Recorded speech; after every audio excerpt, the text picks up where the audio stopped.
First, you're going to start out with 1 cup of warm water, and I just microwave this in the microwave for 30 seconds. And then you're going to want to put in 1 tablespoon of yeast, and then 1 teaspoon of honey or sugar. And I just kind of eyeball it.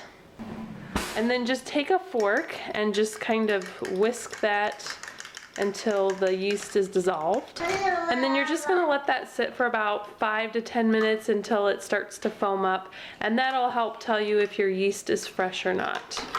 So while that's proofing, we're going to put the rest of our ingredients in here. Now, if you've seen any of my other recipe videos, you'll notice that I use my food processor a lot. I absolutely love it, and this is what makes this recipe so easy. So in here, we're going to add 2.5 cups of flour. I like to use a combination of whole wheat flour and unbleached all-purpose flour, and you can totally make this with all white flour, or I've tried it with all wheat, and I don't really recommend all wheat because it's pretty heavy, and I've never had success with all wheat dough in my Cuisinart. It's just a little bit heavy for it. So I do 1 cup of whole wheat flour, and you can do any combination. This is just what I like to do. And then I do 1.5 cups of the all-purpose flour. And then in here you will also add 1 teaspoon of salt. I made this once and I forgot the salt, and yes, it tasted like it was missing, so you don't want to leave out the salt. And then 1 tablespoon of oil. I like to use olive oil. Alright, and then you just want to stick your lid on there, and you can see the yeast is nice and foamy at the top, so that means the yeast is still fresh. Okay, so mine actually has a dough setting, and I'm going to go ahead and push that. And you're going to start pouring it through the little opening here and then turn it on.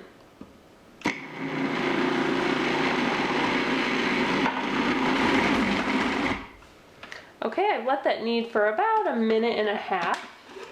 And if you notice that your dough is really sticky, you can add just a little bit of flour, about probably a tablespoon at a time, because you don't want it to get too dense and too heavy with too much flour. I like to use a pizza stone for my pizza, and this is just the Oneida brand, and I've had this for about 6.5 years, so it's very well seasoned. So I don't need to spray it, but if you're using a stone that's very light brown and doesn't look quite like this, then you're going to want to spray it or do some sort of non-stick coating on there. So the nice thing about this recipe is you don't even really need to let it rise. I have let the dough sit and let it rise in the past, you know, like normal bread, how you let it sit and rise and double for like an hour, 1.5 hours or whatever, but I haven't really found a difference in this recipe. So what I'm going to do is I'm just going to stick this here on the stone, and I'm going to just let it rest for a few minutes while I wash this up. I've got my oven preheating to 400, and I have a convection bake, so I've got that preheating. So I'm just going to spray my rolling pin just a little bit and kind of spread that around so it doesn't stick. And I'm just going to roll this out.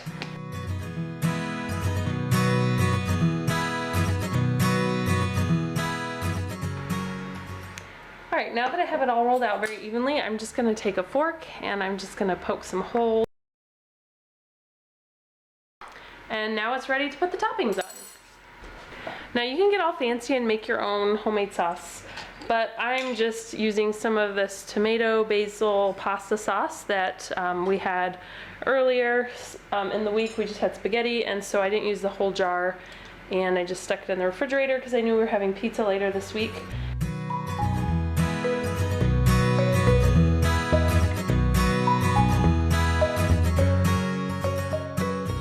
Next, I like to put the cheese on top. Now I know some people do their toppings now and then the cheese, but I always do the cheese and then the toppings. So I just have some of this mozzarella cheese that I got at Costco, and I just freeze it in bags, and so this is actually just frozen, but it'll cook up just fine.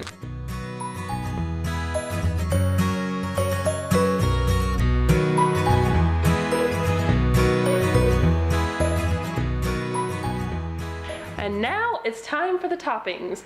Now, our favorite toppings for pizza, we love bacon, peppers, onions, ham, pineapple. We love all those different toppings. So today what I'm going to be doing is just some ham and pineapple. So last night we had homemade stir fry, and how I make my stir fry sauce is with the juice from canned pineapple. So I have these pineapple rings here in the refrigerator from last night. So I'm just going to slice these up and put these on top of the pizza along with some of this sandwich meat ham. You don't have to buy fancy Canadian bacon or fancy ham for your pizza. Slicing up just regular ham, honey ham sandwich meat is really good, and it's cheap, and you don't have to go to the store for special ingredients, because if you already have it on hand, it saves you time and money.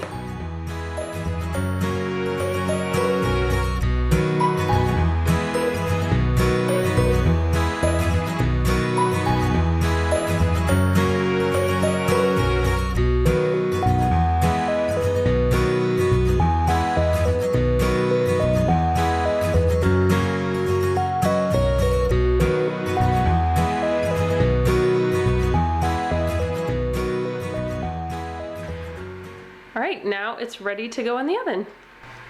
So I'm going to put this in the oven. It's at 400 for about 18 to 20 minutes.